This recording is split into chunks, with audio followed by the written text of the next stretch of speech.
Just ahead on Black Issues Forum, closing the achievement gap through a more diverse teacher workforce, the survival of Build Back Better after passage of the infrastructure bill, and how we're feeling about justice as Ahmaud Arbery's accused killers stand trial. Stay with us.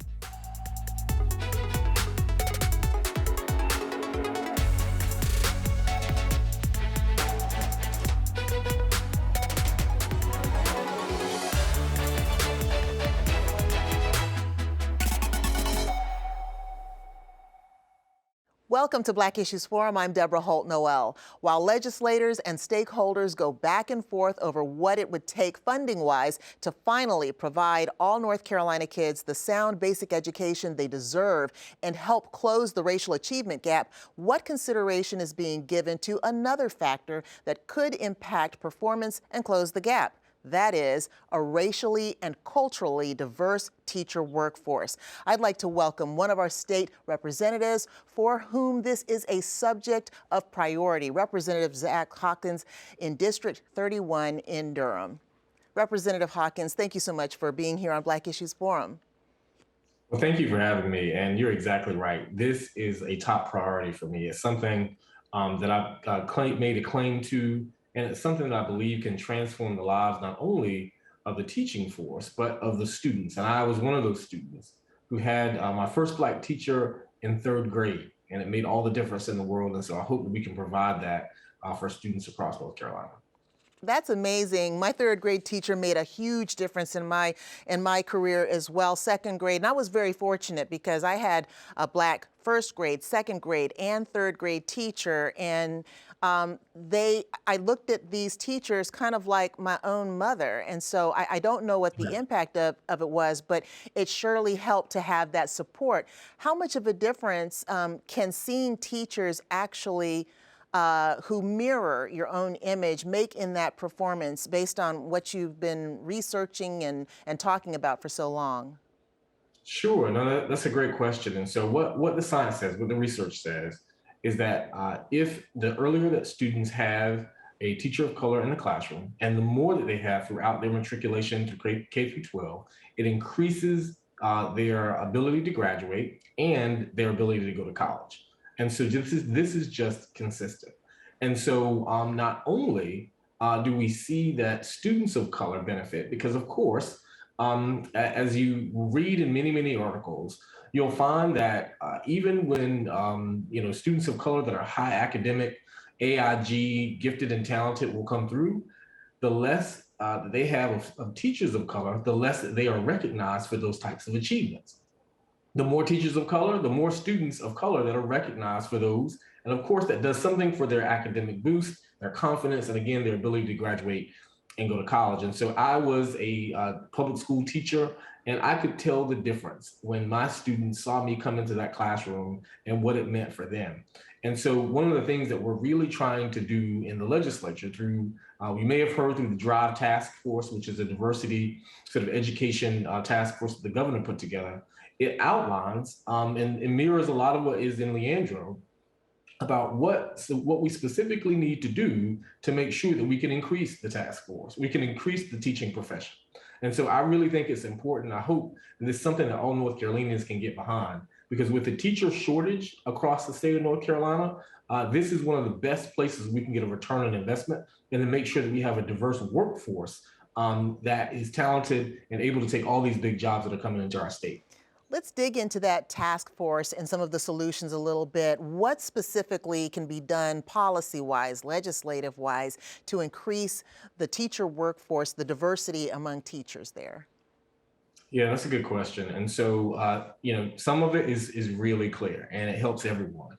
Is in North Carolina, we still have the most board certified teachers in the country. States from around the country come to us for ours. Of course, we need to make sure that we're giving more financial incentives and more financial support so that people can take that test and be more board certified. The more diverse that teaching sort of class is, the better it is for all of us. Second, make sure that we're paying teachers above the national average. I would dare say in the top 10 of all states. That, of course, will make sure that we have more teachers in general, but more teachers of color.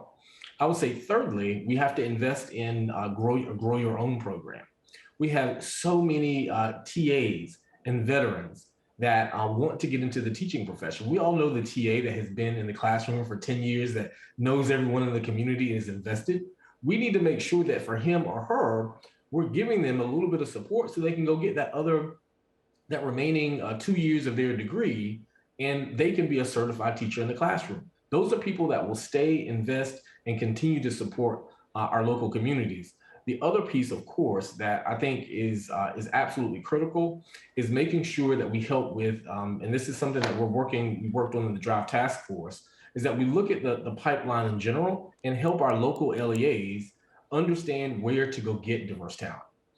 We also have to make sure that we're, like we have done so far. I'm so excited that the Teaching Fellows Program, something that we thought was going to have to be a policy decision, we filed bills around it.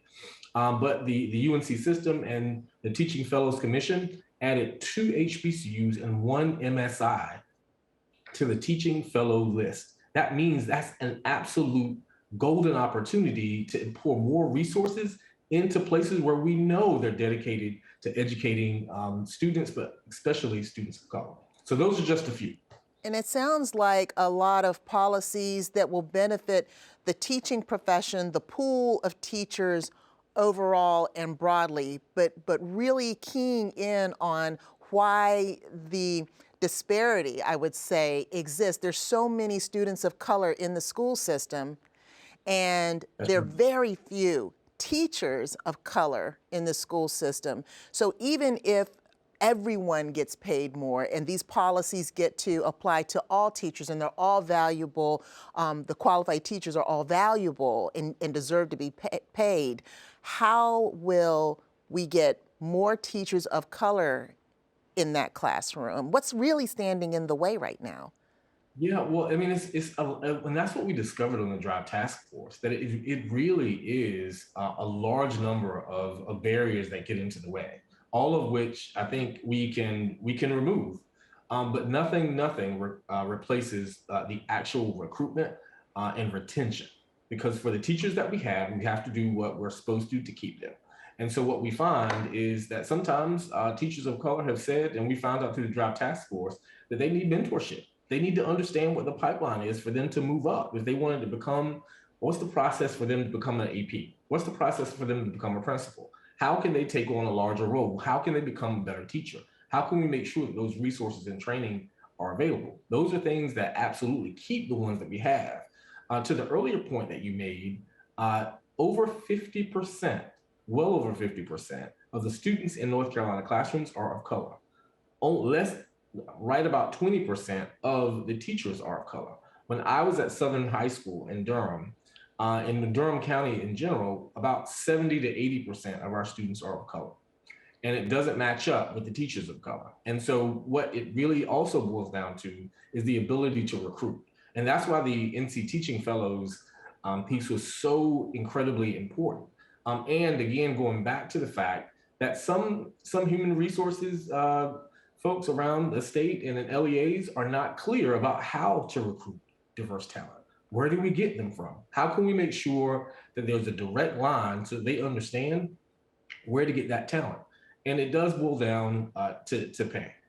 Because people that go to school, especially for those who get a master's degree, they want to be rewarded for that. They've shown that they've invested time, energy, and their intellect into growing their craft, right? They want to become a better teacher. They want to become a teacher that can excite young minds for the future. And we need to make sure that we're compensating them for that, because the reward is something that I think will take us really, really far. And of course, again, I want to hone in on this, is recruitment and retention of those teachers is something that is one of the biggest barriers that we found in the task force. With that recruitment and retention, I would imagine that's impacting what happens at the point of hire. Because say you have the qualified teachers coming in there, are they getting hired? What's happening at that hiring point? And is there any policy that can impact that? Sure. Well, that's going to have to come down to our local school boards, right? And that's where the LEAs, the local education groups, sort of have to decide what their educational diversity goals are. And of course, that starts with admitting that you don't have the type of teacher workforce that's reflective of the schools, of the students that you teach. And so we're consistently meeting. We did wrap up at the end of December 2020 all of our recommendations, but we now have action plans and action committees within the Drive Task Force to make sure that we're consistently working not only to help move forward the policy, but seeing what we can do to connect as close to the ground as possible. Because a lot of it, no pun intended, is about education.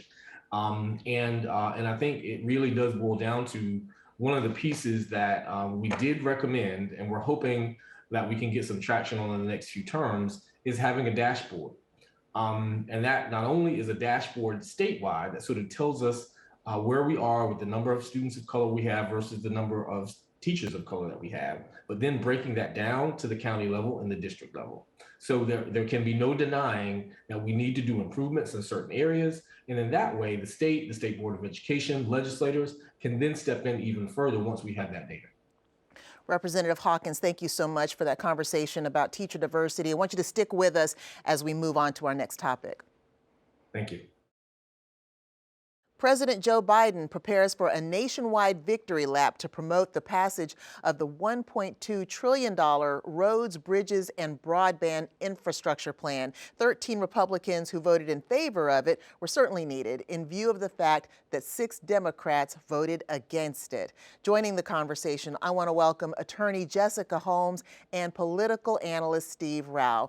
Really appreciate you two being with us. Jessica, for months now, it's been said that this bill had bipartisan favor and that the Democrats who threatened to vote down the bill held to their promise. Was this a good decision for the reasons that they said? I'll first start by acknowledging that, yes, indeed, this will be a victory lap for President Joe Biden. On this upcoming Monday, he will sign into law the largest federal investment in infrastructure in more than a decade, in a bipartisan initiative. We're talking about good jobs. We're talking about improvements in our ports and our transportation and improvements in our supply chain. Yes, there were several individuals, several Democrats who voted against it. What I would say to those individuals is that sometimes perfect can be the enemy of good. In the end, this is a good deal, not just for progressives, not just for moderates, not just for Republicans, but this is a great deal for Americans. We all know with the shift to virtual school and learning that, we had kids, pulling up at a McDonald's in order to learn. So this isn't just a win for the Joe Biden presidency. This is literally a win for everyone in the country. And while we didn't get everyone on the left and everyone on the right, everyone on the left and the right and in between will actually benefit from the passage of this law. Well, what did not come along with this was that second infrastructure plan. And Steve, what was at risk for, or what is at risk for legislators who voted against their party? Well, I think there's always a risk. I mean, I think with Republicans, let's start with the Republicans, there's always, obviously threats of conservatives coming in from the right to question in a primary for Republicans. So, I definitely think it'll be interesting to see moving forward if these Republicans are primaried for the 2022 elections. It could be damaging. Time will tell. And I think that's going to hold them back from most likely supporting the $1.75 trillion social infrastructure package. In terms of Democrats like Senator Joe Manchin, Manchin continues to fight these bills based on, citing reasons for inflation.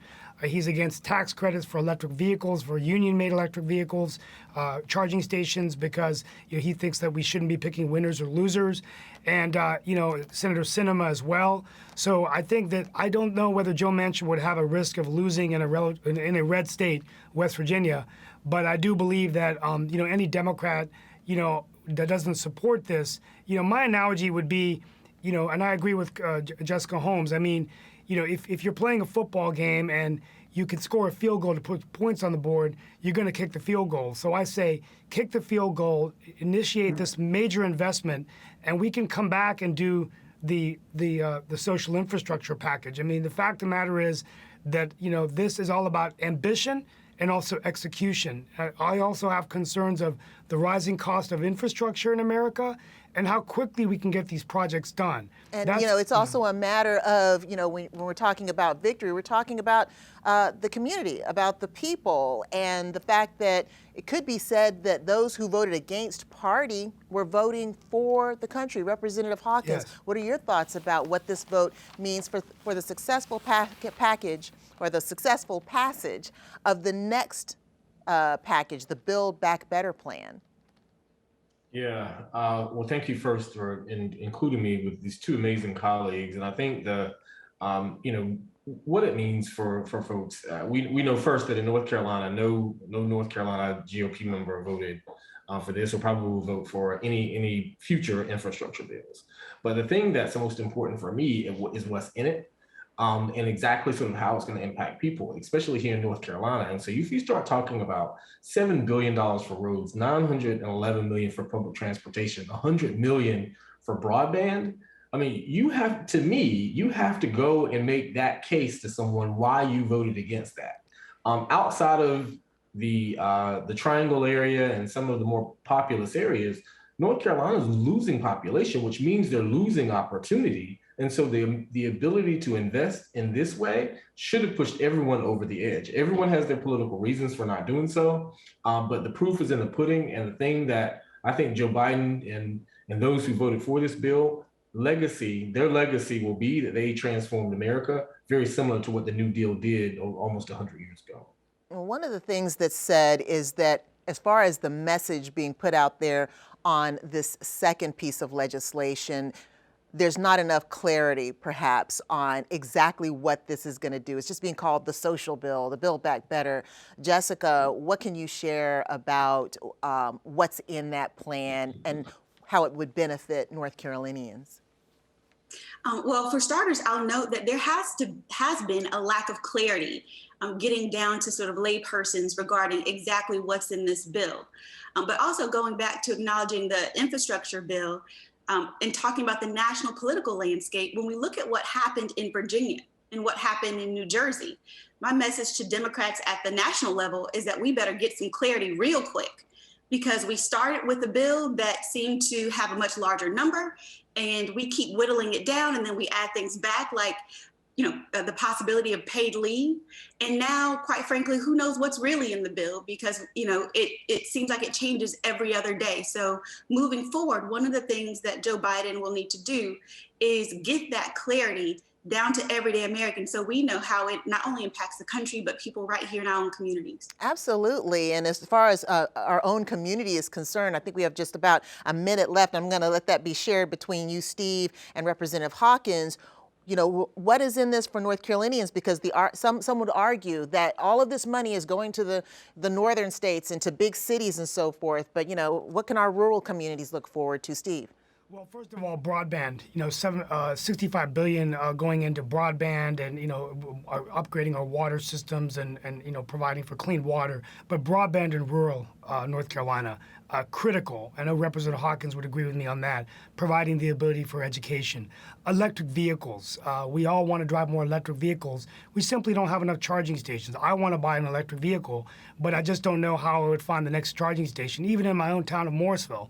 So I think those are important things. And then, of course, other investments would be child care tax credits, healthcare, reducing prescription drug prices. Those are all in the social infrastructure bill. But I'll end with this. I mean, the fact of the matter is, for the last few decades, American economy has only been growing with tax cuts, and most of the federal spending has been on social programs. Mm-hmm. Now we have an opportunity to invest over 1% of our GDP in research, in innovation, in infrastructure. That's right. So Huge thank you, Steve. I'm sorry to cut you off, but I want to get Representative Hawkins in on this question as well. I agree with a lot of what Steve said, and what that translates to is the ability for jobs to be created, millions of jobs to be created, people that can make living wages and have them transform their families. Secondly, business.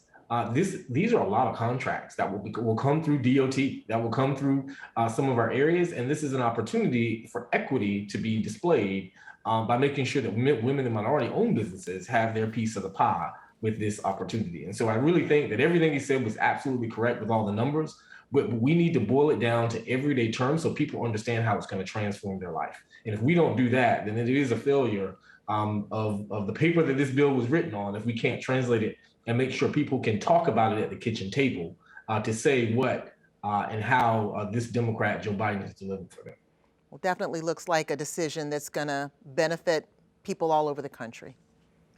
Since early this month, the nation has watched as details unfold surrounding the shooting death of the unarmed 25-year-old Ahmaud Arbery in Georgia. Many will remember that February 23rd, 2020, this young black man was chased down in a suburban neighborhood by an older white man and his son, who have claimed that he looked like someone suspected of a recent series of break-ins. Video of the encounter was captured and circulated on social media. Probably most discomforting for the black community regarding this trial is the jury selected, which includes only one black jurist.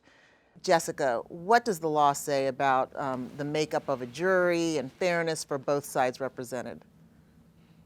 Well, what we have here is a jury of 12 individuals that are supposed to be sort of peers and community members. In this instance, the reality is that the legal standard is that these 12 individuals must come to a unanimous decision of guilt, and the government, or rather the prosecution, must prove that the crime was committed beyond a reasonable doubt. What I like in this situation too is when I watched the video footage of Mr. Arbery running away, these three individuals acting like a slave patrol, going after a runaway slave and expecting them to stop at his command. They literally hunted that man down like he was a runaway slave, or in today's terms, like he was a dog whose life didn't matter.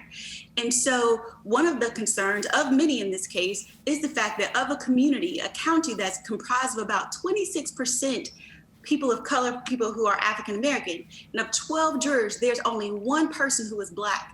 Even the judge acknowledged that there appeared to be intentional discrimination on the side of the defense, quite frankly, to make sure there weren't many black people on this jury. However, and that judge's assessment really has no impact. He has no influence or power to even change that. He just sort of made a recognition. I don't know how much difference that's going to make, but Steve, what are your takeaways? It makes a difference, unfortunately. The legal standard is that the judge, as long as there is a legitimate or justifiable reason these individual jurors were dismissed, then there's nothing the judge can do about it. Mm-hmm. Steve, what are your takeaways so far? And what do you think the outcome will be in terms of how weighty it is in reference, or rather in comparison, say, to the Derek Chauvin trial? Well, I think this is a very important trial. I mean, let's go back to the fact of the matter is a black man, Ahmaud Arbery, was jogging in his neighborhood and was shot because he was suspected, I repeat, suspected of burglary. And so, first of all, I am concerned about only having one black juror. I think it does not represent what a jury should make up in a community that's predominantly white, but 26% black minorities in that town, in that region, and I think that it does affect the outcome. And I think that the other thing is, I will say, is systemic racial bias. So there was testimony this week that someone saw Ahmaud Arbery in front of a home without a tool belt, and there's just a statement made, well, did that mean that he might have wanted to commit a crime? You see, that's racial bias, something we don't think about. You see someone black and you assume that there's going to be a crime. And then the third thing is, I have concerns about, when Reverend Sharpton or other black leaders want to come and support this family, to say it does come across rather insensitive to say, well, we don't want you doing that. And so I do think that this verdict will be like a Derek Chauvin verdict. I think it's very important, and we need to make sure that in a generation when we elected Barack Obama, the first black president of the United States, we're still having these incidents happen, and no black man or woman should ever be jogging in a neighborhood and be afraid they're going to shot. Even if they're suspected, they should be brought in for questioning.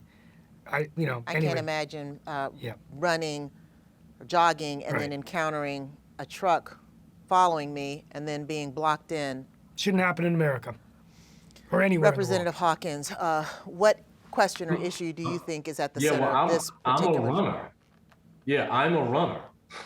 And so, and so is Steve, and so are lots of folks that I know that look like me. And so it did send shockwaves, because there was no doubt that at any given point that could have been me or someone who looked like me. And so that's frightening. And the thing that I want to go back to is just like many people do, is you're walking through a neighborhood or somewhere that you're unfamiliar with, you want to take in the new scenery. He was looking at an unfinished home. How many people do just that to see, oh, well, what's going on with this house? How is it made? Oh, maybe I can get some ideas, something that every American admitted to when they found out what was going on. And then as Steve and Jessica said, because of the color of his skin, he was hunted down. And so in places like North Carolina, what it basically says is that if you have use self-defense, if you are defending your home, defending your family in your vehicle, something that you own, none of which they were on a public street, and expected, as Jessica said, him to stop at their command and to think that they were going to use vigilante justice to make this happen. The one black juror, it's an insult. But if you look over the course of history, that's one thing that is almost a tongue-in-cheek with many of these kinds of cases, even if you go back to the 1930s and 40s. Yeah, well, needless to say, everyone will be watching this very closely, the outcome. Representative Zack Hawkins, Steve Rao, Jessica Holmes, thank you so much for your insights and for your comments today. Thank you. Thank you. Thank you. I want to thank today's guests, and we invite you to engage with us on Twitter or Instagram using the hashtag Black Issues Forum. You can also find our full episodes on pbsnc.org/Black Issues Forum or listen at any time on Apple iTunes, Spotify, or Google Podcasts. For Black Issues Forum, I'm Deborah Holt-Noel. Thanks for watching.